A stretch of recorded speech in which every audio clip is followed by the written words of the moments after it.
जय हिंद दोस्तों। आज की क्लास में हम लोग देखने वाले मैट्रिक फाइनल परीक्षा 19 फरवरी को होने वाले संस्कृत का वायरल ऑब्जेक्टिव क्वेश्चन। तो आप लोग जो एक बार सारे क्वेश्चन को ध्यान से देख लीजिएगा और आप लोग चैनल पे पहली बार आए हो तो चैनल को सब्सक्राइब जरूर कर लीजिएगा, क्योंकि ये सारे क्वेश्चन जो है आपके एग्जाम लेवल के क्वेश्चन देखने को मिलने वाला है। तो आप लोग जो क्या कीजिए, एक बार सारे क्वेश्चन को अच्छे से देख लीजिएगा।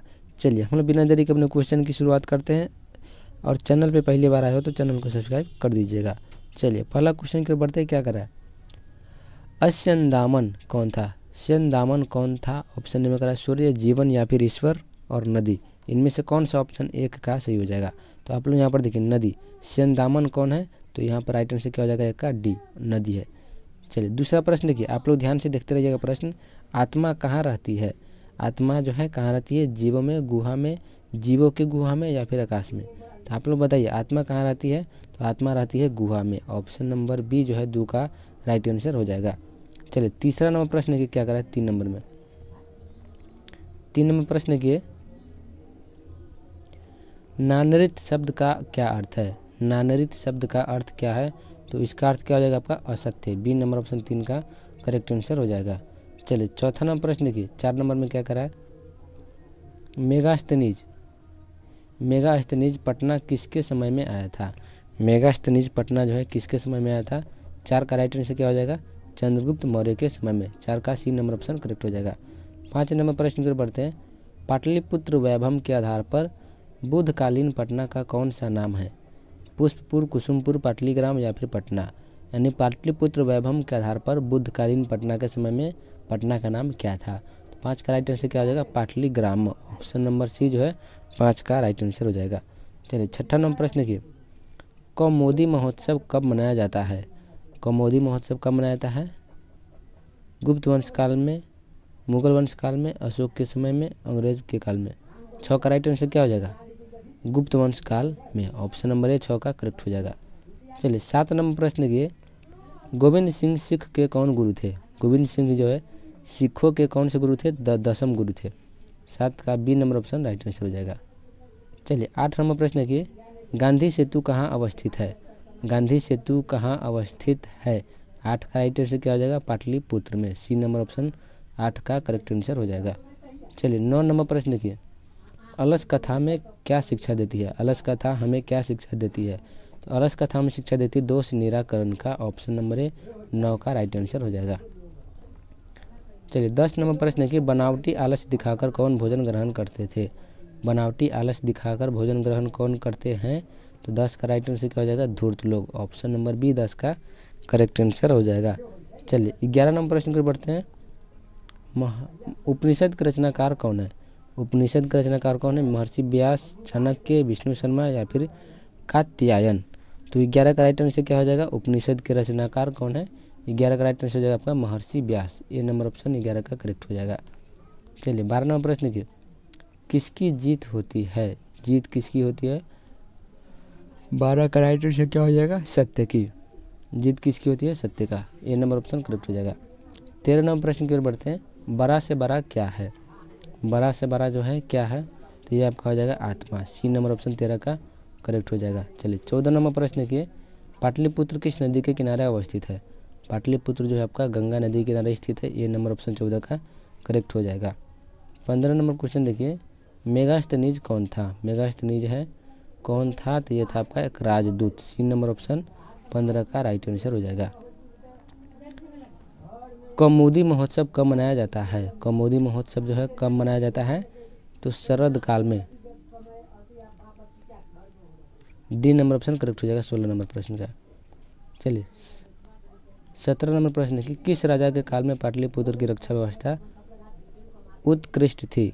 तो क्या हो जाएगा आपका इसका राइट आंसर? गुप्त। ऑप्शन नंबर बी जो है इसका करेक्ट आंसर हो जाएगा 17 नंबर प्रश्न का। 18 नंबर प्रश्न की, सम्राट अशोक के समय में पाटलिपुत्र नगर की वैभव कैसी थी?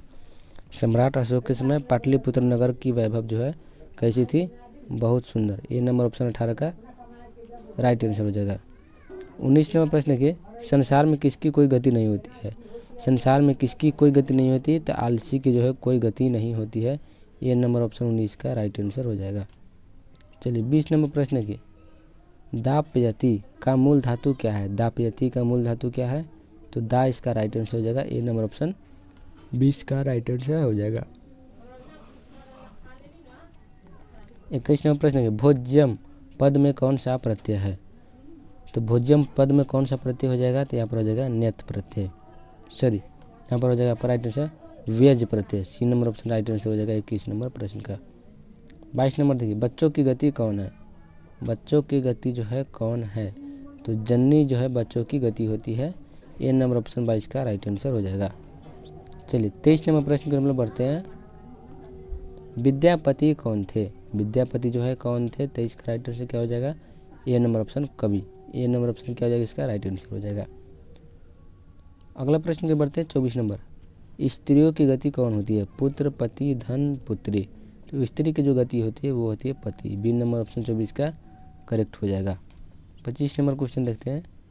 किसे देखकर धूर्त भाग गए हैं। धूर्त लोग जो है किसे देख करके भाग गया, ऑप्शन नंबर ए इसका राइट आंसर हो जाएगा अग्नि। चलिए 26 नंबर प्रश्न है कि याज्ञवल्क्य की पत्नी कौन थी। याज्ञवल्क्य की पत्नी कौन थी, तो मैत्रेयी जो आपका राइट आंसर हो जाएगा डी नंबर। चलिए अगले प्रश्न में बढ़ते हैं। 27 नंबर में क्या करा है, लौकिक संस्कृत साहित्य की प्रथम कल्पा कौन थी। लौकिक संस्कृत साहित्य का प्रथम कल्पा बीजयंका। ये नंबर ऑप्शन राइट आंसर हो जाएगा 27 नंबर प्रश्न का। नेक्स्ट प्रश्न की बढ़ते हैं हम लोग। लौकिक संस्कृत साहित्य में कितने कवित्रियों का वर्णन है, तो 28 का राइट आंसर क्या हो जाएगा, यहाँ पर किस कवित्रियों का वर्णन होगा, शायद बीजयंका। ऑप्शन नंबर इसका ये। यहाँ पर आप लोग थोड़ा सा इस क्वेश्चन को जो है इग्नोर कर दीजिएगा। ये क्वेश्चन आपको मिस्टेक हो गया टाइपिंग में। देखिए यहाँ पर ये क्वेश्चन जो आपको, इसको तब तक साइड करते हैं। चलिए 29 नंबर क्वेश्चन देखिए। मधुरा विजयम किनकी रचना है। मधुरा विजयम किनकी रचना है, विजयंका के, गंगा देवी के, तिरुमलम्बा या फिर छमाराव के। तो 29 का राइट आंसर क्या हो जाएगा, आप लोग यहाँ पर देखिए गंगा देवी के। B number option correct answer हो जाएगा 29 नंबर प्रश्न का। चलिए 30 नंबर प्रश्न देखिए। हमारी भूमि डॉट डॉट है कैसी है, लघु विशाल अति लघु या फिर अधिक। 30 का करेक्ट आंसर क्या हो जाएगा, 30 का राइट आंसर क्या हो जाएगा, Vishal. B number option correct answer हो जाएगा 30 नंबर प्रश्न का। 31 में देखिए परादर्शक रूप क्या है। परादर्शक रूप क्या है, तो देशभक्ति जो आपका हो जाएगा परादर्शक रूप। 32 नंबर क्वेश्चन देखिए। देव डॉट डॉट गाते हैं। देव क्या गाते हैं, गीत गाते हैं, सूक्त गाते हैं, पद गाते हैं या फिर इनमें से कुछ नहीं गाते हैं। तो देव यहाँ पर क्या गाते हैं, गीत गाते हैं। ये नंबर ऑप्शन 32 का करेक्ट हो जाएगा। चलिए 33 नंबर प्रश्न की ओर बढ़ते हैं हम लोग। कौन बार बार भारत में जन्म लेने के लिए तरसते हैं। भारत में बार बार जन्म लेने के लिए कौन तरसता है, ये राइट आंसर हो जाएगा हरि। ये नंबर ऑप्शन करेक्ट हो जाएगा। चलिए 34 नंबर प्रश्न देखते हैं। भारतीय संस्कृति में किसकी परिचय किया गया है। भारतीय संस्कृति में परिचय किया गया किसका, संस्कार का। ये नंबर ऑप्शन 34 का राइट आंसर हो जाएगा क्या, संस्कार।